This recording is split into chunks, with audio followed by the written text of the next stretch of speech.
हुआ, कितना अंधेरा हो गया है।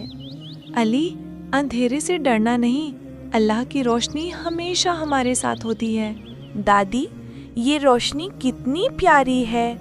बच्चों, क्या तुम्हें पता है सबसे बड़ी रोशनी कब आई थी? जब हमारे प्यारे नबी हज़रत मोहम्मद सल्लल्लाहु अलैहि वसल्लम पैदा हुए, दुनिया के अंधेरे खत्म हो गए, वो रहमत और रोशनी बन के आए।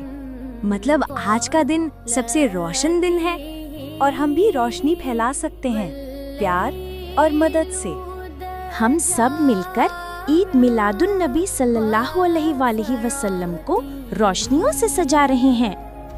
ये रोशनी हमें याद दिलाती है कि नबी सल्लल्लाहु अलैहि वसल्लम दुनिया में रहमत बनकर आए थे।